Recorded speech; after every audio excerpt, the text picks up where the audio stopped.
नमस्कार दोस्तों, आपके अपने चैनल हमारे संस्कार में आपका बहुत बहुत स्वागत है। आज हम आपके लिए एक ऐसी जानकारी लेकर आए हैं और ऐसी कहानी लेकर आए हैं जिसे सुनकर आपको यह महसूस होगा इस दुनिया में सभी 4 दिन के मेहमान हैं, अंत में सबको जाना ही पड़ता है।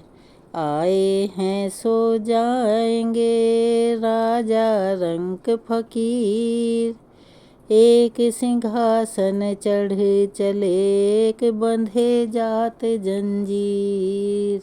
अच्छे कर्म जो यहाँ करे उसकी सदगति होए, शिक्षा दान पुण्य तेरा बांट सके ना कोई। तेरे नेक कर्म तेरे संग चलेंगे रखना याद, उस प्रभु में ध्यान लगा तो जाग जाएंगे भाग। कबीरा सो धन संचिए जो आगे को होए, शीस चढ़ाए पोट लीले जात न देखो कोई। हर हर महादेव। बोलो शिवजी महाराज की जय। अगर आप हमारे चैनल पर नए हैं और अभी तक आपने हमारे चैनल को सब्सक्राइब नहीं किया है तो प्लीज़ हमारे चैनल को सब्सक्राइब कर लें, वीडियो को लाइक करें, ज़्यादा से ज़्यादा शेयर करें ताकि यह जानकारी ज़्यादा लोगों को पता चल सके। बेल आइकन को दबाना ना भूलें ताकि हमारी आने वाली हर वीडियो की जानकारी आपको पहले ही मिल जाया करे। चलिए अब शुरू करते हैं अपनी कहानी। हमारे सनातन धर्म के अनुसार यह तो हर कोई जानता है कि जब भी किसी प्राणी की मौत होती है, किसी व्यक्ति को इस दुनिया को छोड़कर जाना होता है, तो उसके मुंह में तुलसी और गंगाजल डाला जाता है। लेकिन ये सच है कि हर किसी को ये बात नहीं पता होगी कि इसके डालने की वजह क्या है और ये क्यों डालना ज़रूरी होता है। मरने के बाद तुलसी और गंगाजल क्यों रखते हैं मुंह में। एक समय की बात है, एक बार माता पार्वती भगवान शिव के पास आती हैं और कहती हैं, हे प्रभु, मेरे मन में एक बहुत ही बड़ी शंका उत्पन्न हो गई है, कृपया मेरी शंका का समाधान करें। तब भगवान शिव बोले कि देवी, क्या बात है, तुम्हारी शंका क्या है, कृपया मुझे बताओ। तुम्हारी शंका का निवारण करके हमें अत्यधिक प्रसन्नता होगी। तब माता पार्वती ने कहा, हे प्रभु, जब कोई मनुष्य मृत्यु के बाद तुलसी पत्र का जल अपने मुख में पाता है तथा रोज तुलसी में जल देने से क्या होता है तथा उस मनुष्य को कौन से फल की प्राप्ति होती है। तब भगवान शिव कहते हैं, हे देवी, तुमने जो प्रश्न पूछा है वह समस्त मानव जाति के कल्याण हेतु अत्यंत ही उपयुक्त है। हे देवी, तुलसी पत्र से संबंधित मैं आपको एक पवित्र कथा सुनाता हूँ, आप इस कथा को ध्यान से सुनना।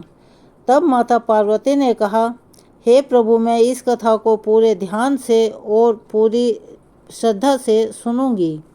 लोक कल्याण हेतु इस कथा का प्रसार भी करूंगी। तब भगवान शिव ने कथा सुनाना शुरू किया।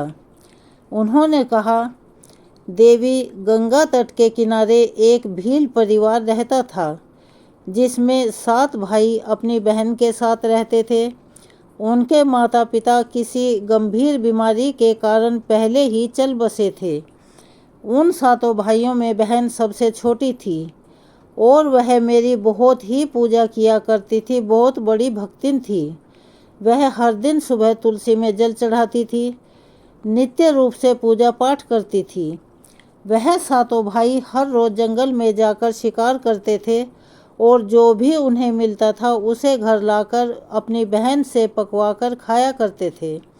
उनका यही नित्य का काम था और बहन घर के सभी काम करके भाई की सेवा करती थी, उनके लिए खाना बनाती।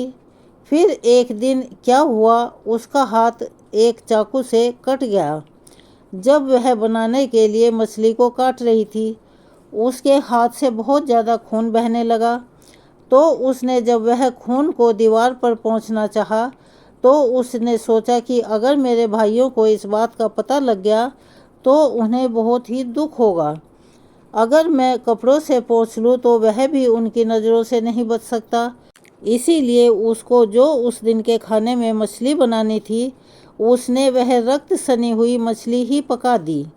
जब रात को भाइयों ने मछली को खाया तो वे भाई उंगलियां चाटते ही रह गए। उन्हें खाना इतना स्वादिष्ट लगा, हर दिन से अलग लगा। फिर सबसे बड़े भाई ने बहन से पूछा कि आज तूने खाने में क्या मिलाया है जो इतना स्वादिष्ट बना था? तो उसने कुछ भी नहीं कहा, वह चुप ही रही। उसने फिर अगले दिन खाने का स्वाद पुराने जैसा ही था। इसीलिए बड़े भाई ने बहन को कसम दिलाई और उसने खाने में क्या मिलाया था यही बात फिर से दोहराई। फिर बहन उस बात को छुपा नहीं सकती थी। उसने कहा, भैया, जब मैं कल बनाने के लिए मछली काट रही थी तो चाकू लगने से मेरा हाथ कट गया था।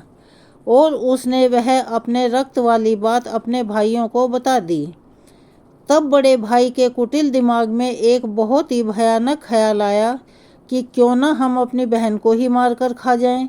उसके खून की एक बूंद से अगर खाना इतना स्वादिष्ट हो सकता है तो फिर उसका मांस कितना स्वादिष्ट और कितना मुलायम होगा।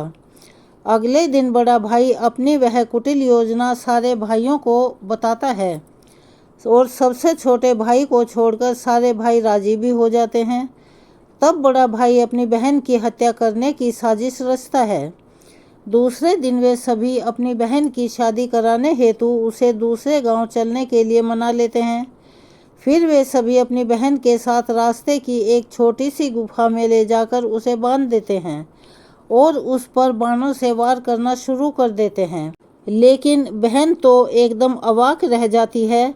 उसे इतना प्यार करने वाले भाइयों का आज वह कौन सा रूप देख रही थी।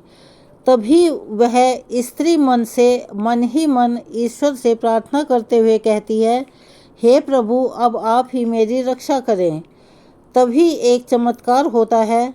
सबसे बड़ा भाई बाण तो चलाता है लेकिन उसका निशाना हर बार चूकता है और बार बार प्रयास करने के बाद भी उसका निशाना सही नहीं लगता। फिर दूसरे भाई भी एक एक करके बाण चलाते हैं, उन सभी का भी निशाना हर बार चूकता रहता है।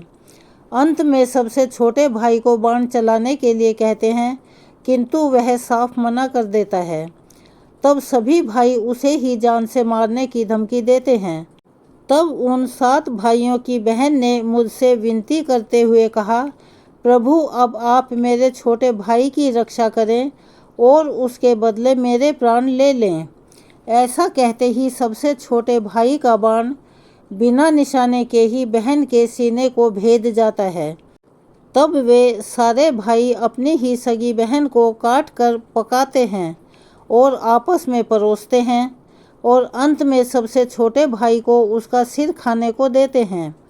वह इस अपनी बहन की ऐसी हालत देखकर अत्यंत दुखी होकर मन ही मन बहुत रोता है और उसने अपने कपड़ों में एक मछली का टुकड़ा छुपा कर रखा था तो उसने उस मछली को ही खाने में मिलाकर खा लिया। खाते समय उसने अपने पात्र के नीचे एक छोटा सा गड्ढा खोदकर उसमें अपनी बहन के सिर और हाथ पैर के टुकड़े डाल दिए। फिर वे सब वहाँ से चले गए। दूसरे दिन छोटा भाई इस जगह पर आकर एक बांस का पेड़ अपनी बहन की याद में लगा देता है और उसे रोजाना पानी देता है। वह उसका नित्य कर्म बन जाता है। इसी तरह कुछ दिन बीत जाने के बाद एक साधु उस बांस के पास मलमूत्र त्यागने के लिए आता है तो वहाँ से आवाज़ आती है, हे साधु महाराज, आप इस जगह पर मलमूत्र का त्याग ना करें।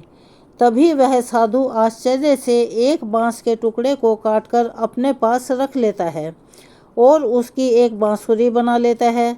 जब भी वह साधु बांसुरी बजाता था तो उस बांसुरी में से एक स्त्री की सुंदर गीत गाती हुई आवाज़ आती थी। वह आवाज़ इतनी मधुर और सुरीली होती थी कि जो भी उसे सुनता था वह वहीं रुककर रह जाता था।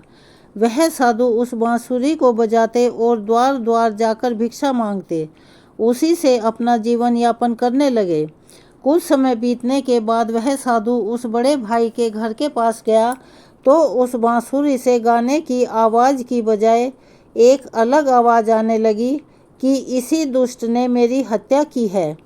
ऐसा सुनते ही बड़ा भाई घर से भागते हुए आया और उसने उस साधु को अपने द्वार से आगे भगाया। फिर इसी तरह वह साधु उन 5 भाइयों के द्वार पर गया, किंतु वह सभी भाई साधु को वहाँ से भगा देते हैं। साधु को तब कुछ हद तक यह बात समझ में आ जाती है कि जिस स्त्री की आत्मा इस बांसुरी में रहती है उसका इन लोगों के साथ जरूर कुछ रिश्ता रहा होगा, किंतु बेचारा साधु उन सभी के साथ कुछ भी नहीं कर सकता था। अंत में साधु सबसे छोटे भाई के द्वार पर जाता है। तभी वह बांसुरी कहती है, यही मेरे प्रिय भाई का घर है। जब घर में बैठे दुखी भाई को अपनी बहन की पुकार सुनाई देती है तो वह भागते हुए घर के बाहर आता है, किंतु वह क्या देखता है कि एक साधु बांसुरी लेकर द्वार पर खड़ा हुआ है। तो उस साधु ने उसे बताया कि यह आवाज़ इसी बांसुरी से आई है। तब वह भाई उस साधु से विनती करते हुए बांसुरी मांगता है। वह साधु उस बांसुरी को उस छोटे भाई को दे देता है और वहाँ से चला जाता है। फिर वह भाई अपनी बहन की आवाज़ वाली बांसुरी बजाता है तो वह कहती है, हे भाई, मुझे पता है तुम मुझसे बहुत प्रेम करते हो, किंतु मेरी मुक्ति के लिए तुम हर दिन घर की तुलसी में जल चढ़ाओ तथा भगवान श्री हरि विष्णु का प्रत्येक दिन पूजन पाठ करो। अपनी बहन की बातों को मानकर वह भाई नित्य प्रतिदिन तुलसी में जल देता और घर में भगवान विष्णु की पूजा पाठ करवाता था। एक दिन जब वह भाई तुलसी को जल देते हुए मन ही मन भगवान विष्णु के नाम का जाप कर रहा था, तब स्वयं भगवान विष्णु उसी तुलसी के पौधे से उस गरीब भाई के घर में प्रकट हुए। फिर वह भाई तुरंत भगवान विष्णु की शरण में आया और सच्चे मन से भगवान विष्णु की स्तुति करने लगा। तब भगवान विष्णु ने उस भाई को तुलसी पत्र का जल उस बांसुरी में डालने को कहा और उसने भगवान विष्णु का नाम लेते हुए उस बांसुरी में तुलसी पत्र से जल डाला। भगवान विष्णु के आशीर्वाद से उस स्त्री का पुनर्जन्म हुआ, जिसके बाद वह स्वयं उस बांसुरी से बाहर आ गई। तब उन दोनों भाई बहन को भगवान विष्णु ने तुलसी के संबंध में महत्वपूर्ण ज्ञान दिया था। फिर भगवान शिव कहते हैं, हे देवी, वह ज्ञान अब आप भी ध्यान से सुनो। तुलसी को देवी लक्ष्मी का रूप माना जाता है। तुलसी में हर रोज जल चढ़ाने से जीवन की सभी परेशानियां दूर होती हैं और सुख शांति आती है, धन का लाभ भी होता है। तुलसी में जल चढ़ाते समय चंदन का तिलक लगाना अति शुभ माना जाता है। तुलसी में जल चढ़ाने का सही समय सूर्योदय से लेकर उसके 2-3 घंटे बाद तक ही होता है। तुलसी के पौधे में रविवार को जल नहीं चढ़ाना चाहिए। मंगलवार को तुलसी में जल चढ़ाने से भगवान विष्णु और देवी लक्ष्मी दोनों ही प्रसन्न होते हैं। रोज सुबह स्नान के बाद तुलसी में जल अर्पित करने से जीवन के दुर्भाग्य दूर होते हैं। फिर भगवान शिव कहते हैं कि हे देवी, मृत्यु ही जीवन का परम सत्य है। मृत्यु के उपरांत व्यक्ति का विधि पूर्वक अंतिम संस्कार करने का विधान है, जिससे उसके शरीर को मुक्ति मिल सके और वह एक शरीर को त्याग कर दूसरा शरीर धारण कर सके। इस प्रकार से जब व्यक्ति मोक्ष की प्राप्ति करता है तो उसे सभी पापों से मुक्ति मिलती है। मृत्यु के समय मुंह में गंगा जल डालना चाहिए, जिसका कारण यह है कि गंगा जल कभी खराब नहीं होता और गंगा जल की कुछ बूंदों से ही मृत्यु उपरांत व्यक्ति के लिए मोक्ष के द्वार खुल जाते हैं। मृत्यु के समय व्यक्ति के मुख में गंगा जल डालने से उसे कई शारीरिक कष्टों से भी मुक्ति मिल जाती है और मृत्यु आसान हो जाती है।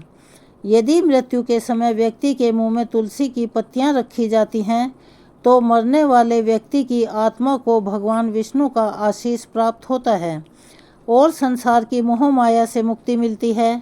वहीं शरीर के सारे कष्ट ताप दूर हो जाते हैं और आत्मा सभी बंधनों से भी मुक्त हो जाती है। तुलसी के नाम से ही यमलोक में जो कष्ट देने वाले राक्षस हैं वह अपने आप शांत हो जाते हैं और वह मार्ग आसान हो जाता है तथा मोक्ष मिलता है। इसीलिए मोक्ष के लिए ही गंगा जल और तुलसी का सेवन मृत्यु के समय किया जाता है। तो यह थी एक जानकारी जो आप सभी के लिए लाभप्रद होगी। अगर आप हमारे चैनल पर नए हैं और आपने अभी तक हमारे चैनल को सब्सक्राइब नहीं किया है तो प्लीज़ हमारे चैनल को सब्सक्राइब करें, वीडियो को लाइक करें और ज़्यादा से ज़्यादा शेयर करें।